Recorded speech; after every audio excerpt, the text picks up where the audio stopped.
Good morning. Sam, I didn't do anything to earn that. In fact, I feel as though you may be doing it for yourself. We're going to Beijing. We're starting with one motorway and then we'll get double motorways. It's going to be awesome. But I feel as though... Yeah, Sam, I feel as though you're congratulating yourself. Samurai Sam was here first. Hit it on the starting soon screen because, listen, that's a thing you can do. And has decided to celebrate his own victory over the masses by hitting the little cloud spiral reward thing. Which, okay, fine. I mean, listen, we can hit buttons. I can hit buttons. I have a button here that says, let's do a true fact about professional wrestling. Here's a true fact about professional wrestling. This past Saturday at All Elite Wrestling All Out, there was a match where a man hit a man with a steel chair as hard as I've ever seen a man get hit in the head with a steel chair. Like, it made the loudest noise I've ever heard. It was obscene. It was also a very clearly gimmicked chair and a very, very, very wide shot to not show the people at home the very clearly gimmicked chair. I think it was probably fine. Here's the thing. It's a true fact about professional wrestling. I get to talk about professional wrestling. So here's the thing. Hi, Nora. So professional wrestling has a long and largely terrible history of dudes hitting each other in the skull with things. And it does not take a brain genius to realize that a dude getting hit in the skull with a thing repeatedly over and over is bad for the dude, and specifically his skull and the insides of his skull. It's not a very hard line to draw. We've been drawing this line for quite some time, despite what doctors employed by the National Football League will lead you to believe. Anyway, so it turns out it's bad to get whacked in the head with a big heavy metal thing over and over and over again. And if you're a person who has ever seen professional wrestling portrayed or parodied in mass audience media, you have seen a dude menace another dude with a metal folding chair. It's because for a very, very, very, very, very long time, one of the classic weapons of professional wrestling has been a metal folding chair, which a dude will use to bop another dude upside the brain case. I made myself laugh with my verbiage before I actually got the verbiage out, thereby ruining all of the humor of the humorous verbiage. I hate when I do that. It is my least favorite thing about myself. And believe me, that covers some ground. Anyway, these buildings are awfully densely packed together today. We got a problem, actually. The problem is I'm afraid that there was only going to be one other yellow house spawn, so we're just going to do this for now. Tiny little dinky motorway number 1. Tiny dinky little motorway number 1 is going to do this. And there is an abundance of motorways coming, which is nice. Listen, I wouldn't mind getting this bridge back and eking off this corner or whatever. Eking off sounds very dirty. I should apologize for putting the phrase eking off into the public consciousness. Anyway, so it's been a thing for a very, very, very long time in professional wrestling that you just, every once in a while, a dude takes a metal folding chair. Just did it again. I made myself laugh by realizing the funny thing I intended to say. God. Okay. Every once in a while, a dude will take a metal... I did it again. God. A dude will take a metal folding chair and just broing another fella with it. There. That's it. I said the thing that was making me laugh. God. So a dude will take a metal folding chair and just broid another fella with it. And that's supposed to hurt him. And listen, it does hurt. it hurts quite a bit to get whacked in the cranium with a metal folding chair. There's usually, typically, especially back in the day, no getting around that. And it turns out that if you do that on the regular for a very long time, it's bad for your thinking and your living and your brain and such. So, eventually, they stopped doing it so much.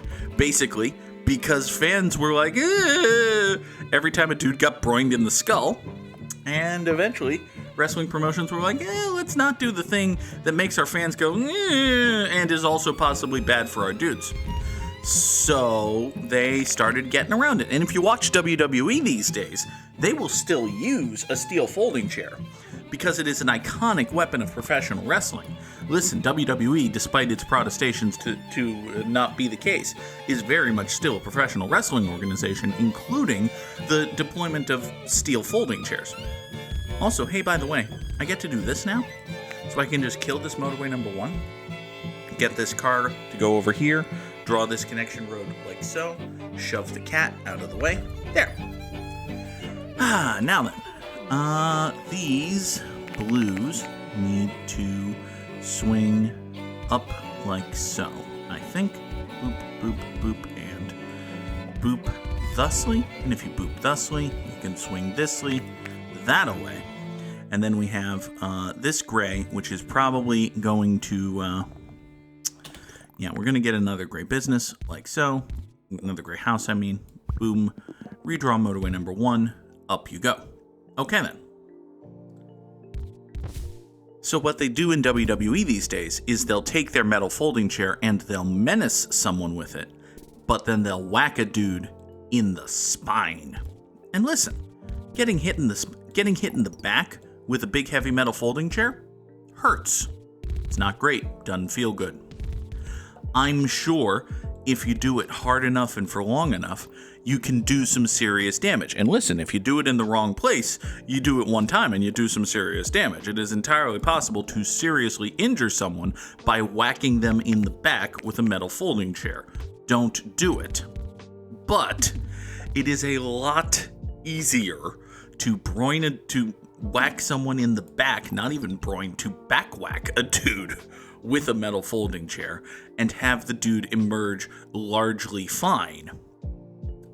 We're going to abandon all concept of these blues actually roading themselves over here. I'm sick of this crap, and we're just going to do that.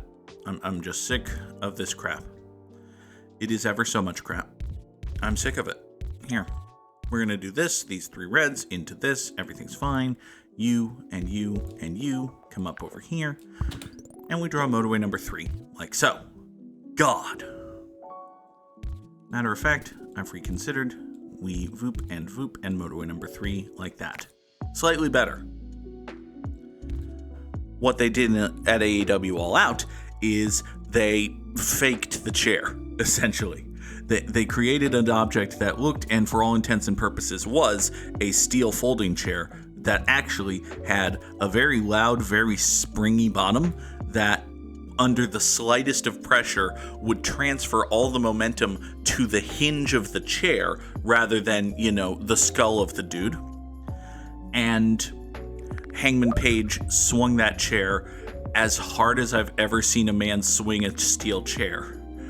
Whacked Swerve Strickland in the skull with it. The chair exploded, wrapped around his head. It made the loudest sound imaginable, and this is by the way, historic moment in professional wrestling, the AEW production team did something great.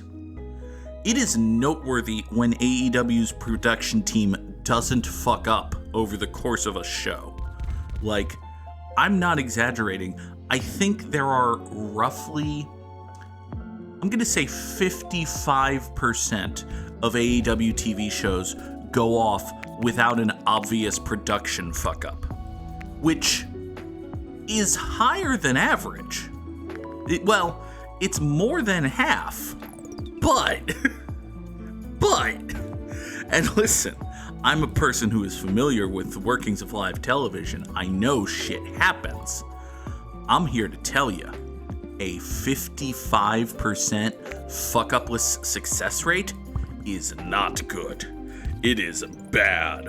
AEW's production team, just in terms of like, listen, there's a whole bunch of effort and a whole bunch of work and a whole bunch of talent that goes into every aspect of everything AEW does.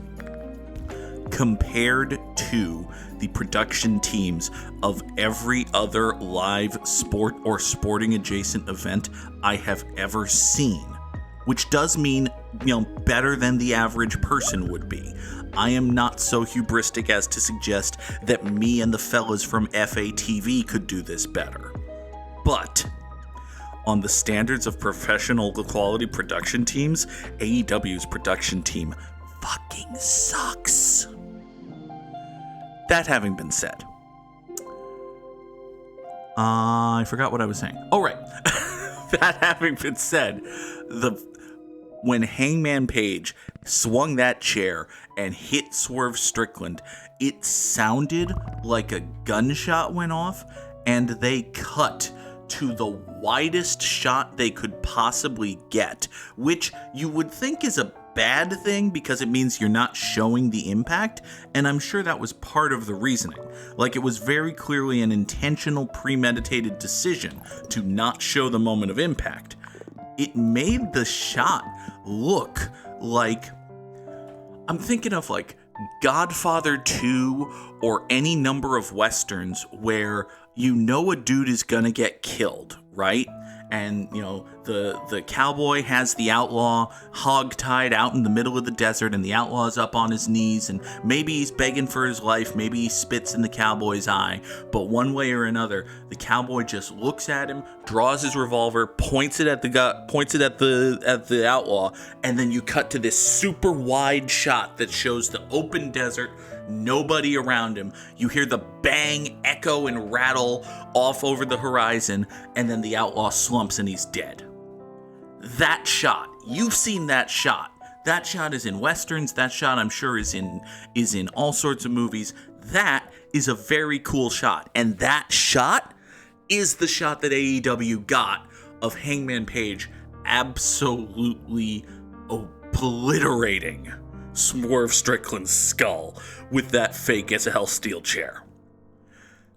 It was one of the coolest things I've ever seen in professional wrestling. And, again, it was a gimmicked chair, so it's probably kind of okay.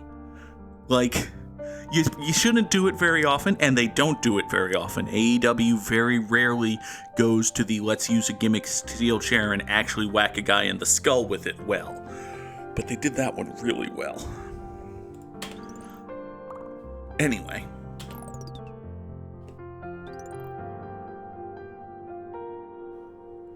Alright, let's see here. So we got another yellow. It comes up this way. We got a couple more reds. They swing down like so. Samurai Sam wants to remember Josh Beckett. Josh Beckett was a very good Major League Baseball pitcher for a few years there. He was part of the 2003 Marlins that avenged the Red Sox by, well, the Marlins didn't give a fuck about the Red Sox, but they beat the Yankees in the World Series, which is always a good thing for a team to do. Listen, I'm always in favor of a team beating the Yankees in the World Series. Boop and boop. We're going to just move these grays off over to motorway number 1, service this business. We've got these two grays right here who can, come up and support this square. Let's see here. That green is already coming here, so this business is fine. This business is fine. Got a whole bunch of light blues up here that aren't doing anything at the moment, but it appears, again, to be fine. Oh, hey! Something for those light blues to do. Lovely. Let's see here. We have a problem? Do we have a problem? No. I would classify this as a minor issue. We have a minor issue developing. Yeah, let's call that what it is. It's a minor issue development. Okay. So basically we've got this red business here. We've got this blue business here. We've got all of these blues, right? We need to get as many of these blues. It is indeed an issue problem. We should fixinate it. Listen. I'm the greatest wordsmith there ever was, and the moment people start discovering that is the moment this channel takes off. I guess. Let's Let's pop a... Ooh, that's a fun game. Possible air quotes around fun and game, but I do like the idea of guessing a dude's wins above replacement as part of remembering a guy. We'll have to think about that. Anyway, what I'm going to do is we're going to have 1, 2, 3, 4, 5 reds come into this roundabout, and 1, 2, 3, 4, 5, 6, 7, 8, 9 blues also come into this roundabout, right? The blues are going to go down out the southwest exit into this business. The reds are going to go through the western spur and supplement this one house in supporting this business. So, for the most part, actually I'm going to point you south and have you support whatever this motorway is going to. Matter of fact, let's do that with this too, because I don't want this blue to interfere with those reds in any way. Yeah, we'll do that. That'll be fine. You have gone circular. Rude. Well, fortunately, we have more greens here to support you and a nice, simple, straight shot road, so everything should be basically fine. So Josh Beckett was a really good young pitcher for the Marlins in 2000. Was he literally a rookie in 2003? He may have been a rookie in 2003. That sounds right. He was a rookie in 2003 or so. Had a really good first few seasons. I think he had one kind of meh year with the Marlins to the point where he was a little bit damaged goods. And if there's one thing the Florida/Miami Marlins know how to do with dudes who might be a little bit damaged goods, it's fucking trade them. So Josh Beckett got his ass fucking traded, along with Mike Lowell, to the Boston Red Sox, where he was pretty goddamn good. Like, on balance, Josh Beckett was really fucking good. He didn't have an amazing start, but there were some ups and there were some downs, but there were some seasons, including, like, I think 2007, he was fucking fantastic, and 2006, I remember he was basically okay, but listen, the 2006 Boston Red Sox as an organization were just kind of basically okay, and this was 2006 where you could be basically okay and not make the playoffs. The problem with Major League Baseball, broadly speaking right now, is that you don't have to be any better than basically okay to make the playoffs, and a lot of times a team that's basically okay is going to make the playoffs. Like, the New York Mets, much as they've kind of become my favorite team, the New York Mets are just kind of basically okay. Like, they have a couple of really good hitters, never the same two hitters on any given day, but they have a couple of really good hitters and a couple of pretty alright hitters, including the only slightly decaying corpse of JD Martinez. And they have a couple of pretty good starting pitchers and a couple of alright-ish starting pitchers and one good reliever who's having a mediocre season. We don't want to see perfectly cromulent teams in October, is the problem. And the New York Mets are a perfectly cromulent team who are presently in a wild card spot. So, there's that. There's also, say, the Cleveland Guardians, a perfectly cromulent team who are going to win the... the Royals are good this year. The Royals are having a good year. So, the Cleveland Guardians, a perfectly cromulent team, gonna make the playoffs. So, anyway. These 4 reds here will take motorway number 4, go support this business, Josh Beckett. Josh Beckett was more than perfectly cromulent. He was really fucking good. Until such time as the 2011 season happened, and listen, everything that could go bad in 2011 did go bad in 2011, so the vibes were bad. And the vibes continued to be bad in 2012, when the Red Sox decided for some stupid fucking reason that the absolutely washed managerial corpse of Bobby Valentine was the right man to set things right and fix the vibes. Spoiler alert, he wasn't. So, the 2012 Boston Red Sox fucking sucked, and they had a bunch of dudes for whom the vibes were just bad, and, well, they wanted to be rid of those dudes. So they traded Josh Beckett, along with Carl Crawford and Adrian Gonzalez and David... No, that's a different trade. they traded Josh Beckett, Carl Crawford, and Adrian Gonzalez for a steaming pile of nothing. They didn't... Well, they hoped at the time that Ruby De La Rosa and Alan Webster and the ability to not give those baseball players as much money was something more than a steaming pile of nothing. With the benefit of hindsight, or foresight if you were the _Goog in 2012, with the benefit of any kind of proper baseball analysis site, the Red Sox traded 3 very good players who were still something resembling very good for a steaming pile of nothing. And it should have gone down, well, by some sense, it should have gone down as the worst trade in Red Sox history until 2 things happened. 1, the Red Sox won the World Series the next year, and 2, the Red Sox then proceeded to make a worse trade to the same team 7 years later, and, well, they're getting what they deserved for that one.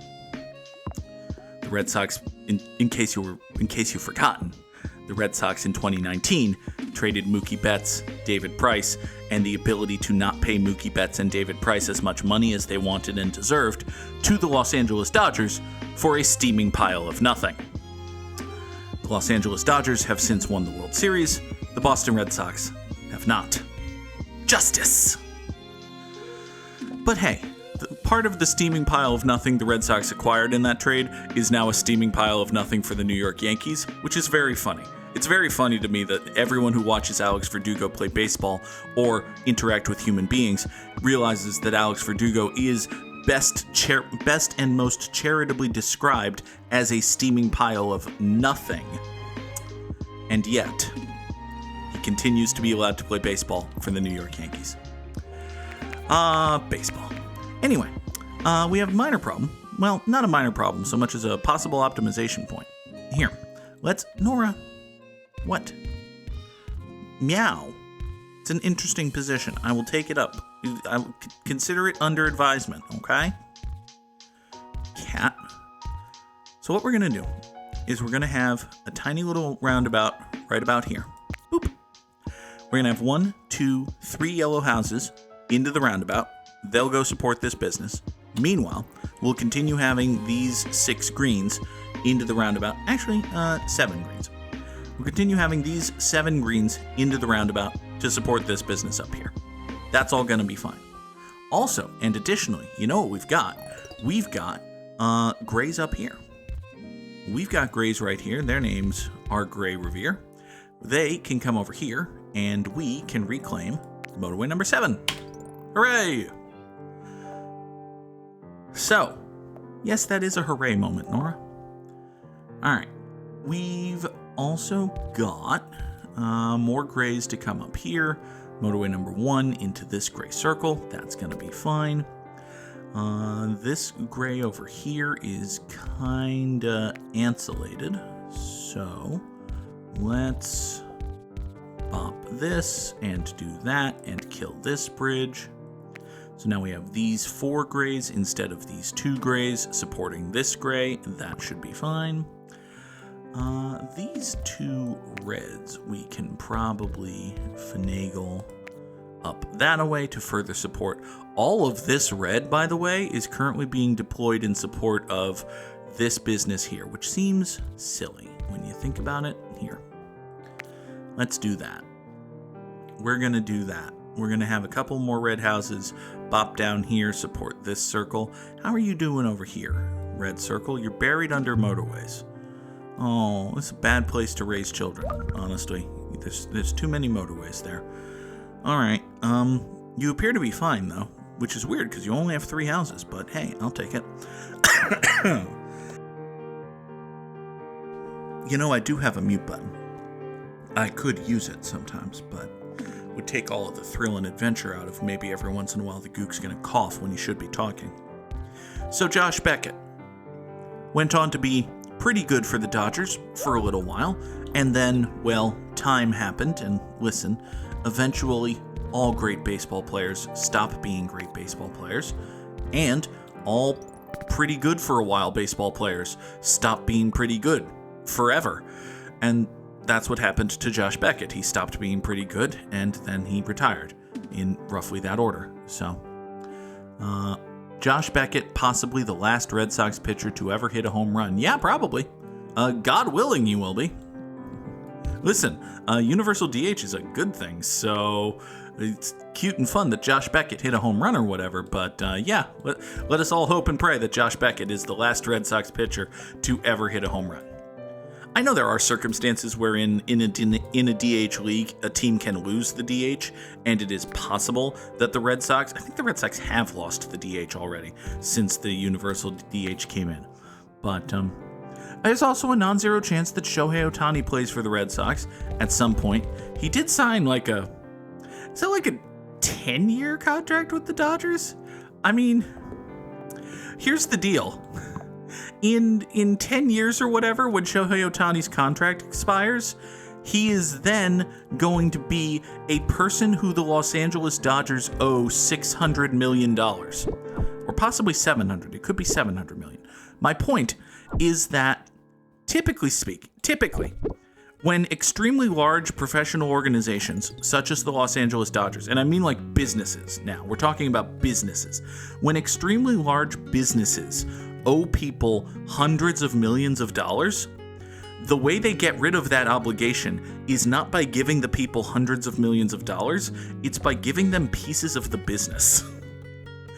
I am of the belief that before his life is over, Shohei Ohtani will be a non-zero percentage owner of the Los Angeles Dodgers.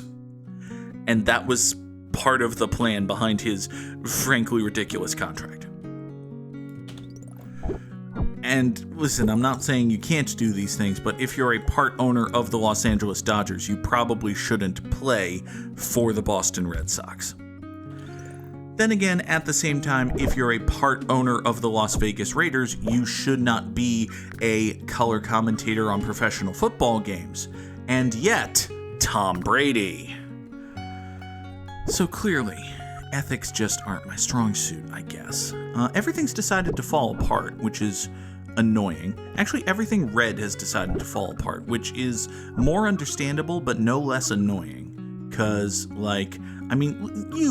you here are a square with a house within 2 tiles of you, and then 10 more houses backing that house up, and yet you're still dying? Yeah, okay, fine. Sure, that's reasonable. That's a thing that happens. Fuck you. Honestly. Put this gray on this road, get it going that way.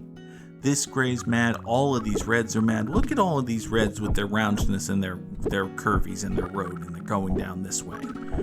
Honest to Frank steak.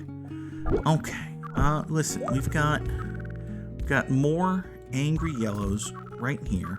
These angry yellows can give the stupidest, dinkiest little motorway right here. Here's 4 more yellow houses worth of dudes. That's going to save that one thing, which in turn is going to save everything, don't you know? Here, we'll slightly optimize the position of that, and then the position of that. That's going to give us a few hundred more. I don't know what we're doing. Let's guess Josh Beckett's career wins above replacement. Let's see. Josh Beckett started in 2003, retired in, let's say, 2014. That feels broadly correct. Maybe 2016. He was with the Dodgers for a while. He wasn't that great with the Dodgers, but he was with the Dodgers for a while. So we'll say 12 seasons, because there were injuries and ineffectiveness and blah, blah, blah, blah. 3,687 commuters over 111 days feels like a pretty good score. It is, in fact, top 4% in the world, and drop those GGs in the chat. It is victory for the Goog. Hooray! We beat Sam. We beat Sam. We beat Sam. To be fair, Sam, I also messed up at the end of the run. Everyone does, because the end of the run is when the run dies. I'm gonna say Josh Beckett's career wins above replacement is 41.2. There. Sunflare Space says GG's. Thank you, Sonny. Let us bring in our very good friend, the Wordle. Where'd the Wordle go? There it is. Huzzah! Here comes the Wordle. It could be Spec, which kind of sounds like Beck, as in Beck et. So yeah, 41.2 wins above replacement. Josh Beckett. I feel as though I might have undershot that, but we'll see. Anyway, let's see. So there's an E in the word. It could be glare. Could absolutely be glare. It's not glare. Well, hey, now we've learned a great many things, actually. It's not learn because there's no A. It could be leery. No, that doesn't make sense. It could be. Could be rebel. Could absolutely be rebel. And if it's not, it'll help us narrow down where the hell the E is. It's rebel. Huzzah! Glory triumph in getting the Wordle in 3 for me. Hooray. Away goes that. In comes this. Let us draw some connections. So, we need... Hold on here. I mean, stars, stripes, those are right there. That's, vaguely American flaggy. Yes. R.I.P. James Earl Jones, a fucking incredible actor. We could be here for the rest of the morning talking about James Earl Jones's incredible roles, and we would miss some. So, absolute, incredible dude. Incredible dude, incredible career, incredible talent, incredible voice. Just, you can't even begin. Let's see here. Checkers, a deck of cards, the monarchy, and the NHL. These are all things with kings. Because in checkers, you say king me. There are kings in cards, obviously. The Los Angeles Kings are a hockey team, and the monarchy is, regality and kingliness and all of that. Things with kings. There's the purple right off the bat. It is weird when Connections has, like, multiple words in your thing, or like AF, which is just like an emphasis. Is this supposed to be as fuck, or is this literally A to F? It's a good question. And yet, Sunflare Space has noted types, kinds, and sorts, and stripes. Stripes is another thing that means a similar thing to this, basically. Varieties. There you go. All right, so we need percentage deliver. Percentage deliver give. What?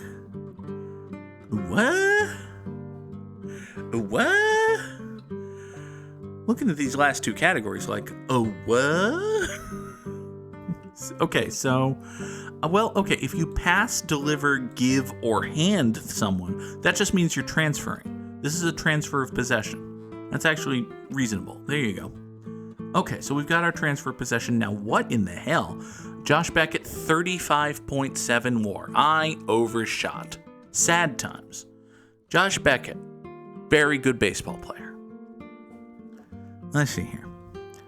So percentage, this is the connection, obviously. But what in the percentage stars? I'm wondering if it's like a keyboard thing, like percentage and stars as in asterisks. But I don't fucking know. Here. Ratings systems. Okay. So A to F is a grade. And then you say that's like 80%. Okay. All right, fine. Okay. All right. Listen, we got all 4 connections, including getting the purple one first. We're not going to complain too much about connections, even when connections is kind of weird like that. Anyway, let's move on to today's theme is we'll taste it, we'll give it a whirl, and now we're a material girl. No? Are we a cereal girl? Is it a Sesame Street parody? No? All right, fine. Sam sees extra, which, yup, there's an X. There we go. There's only so much you can do with,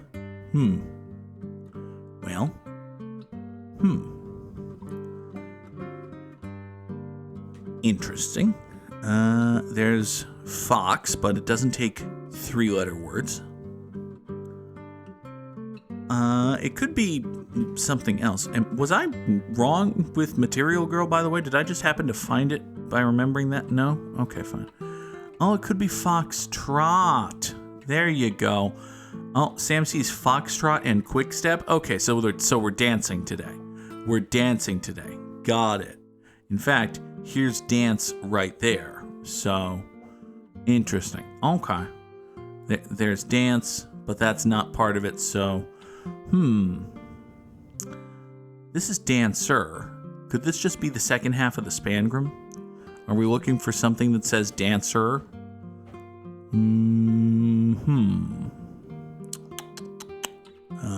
Rhythm dancer, motion dancer.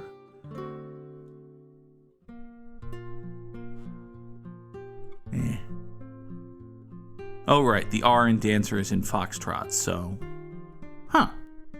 Okay. Well, there's Foxtrot. Let's just knock out what we've got here. Quickstep. There's the quick step. Is this just jive? Yup. And there's rumba. Not to be confused with a robotic vacuum. We've got... there's a waltz in here somewhere. Matilda cannot be far behind. WALTZ, like so.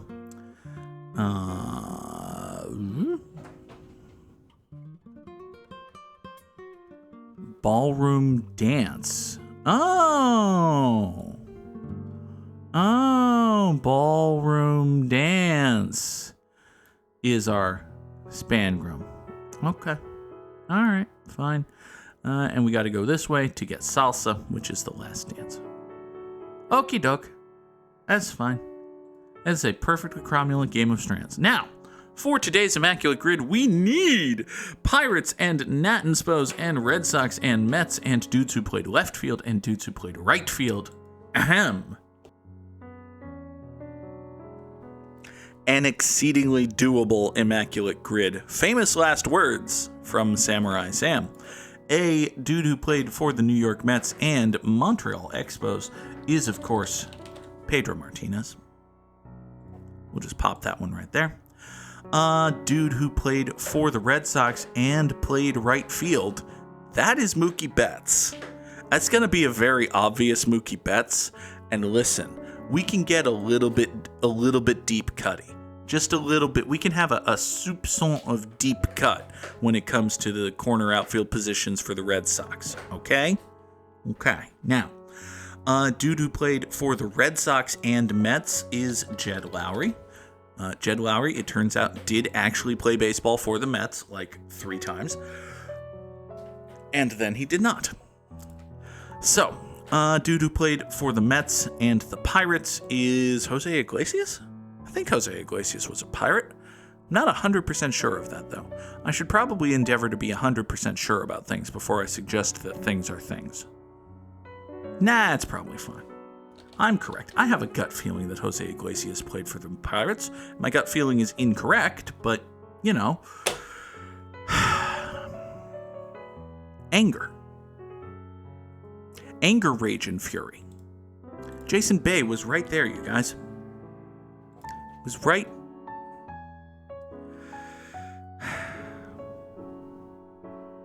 I did say that I should be sure about a thing before I say a thing. And yet. And fucking yet.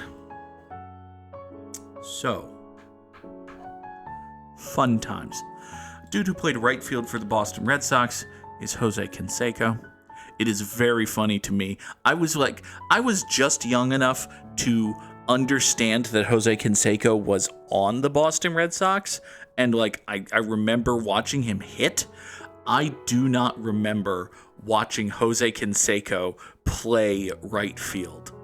But I know what Jose Canseco was like as a baseball player. And I know what right field in Fenway Park is like. It is very funny to me to imagine Jose Canseco playing right field in Fenway Park. Samurai Sam would like me to name a dude who played left field for the Red Sox and is going to wear an A's cap.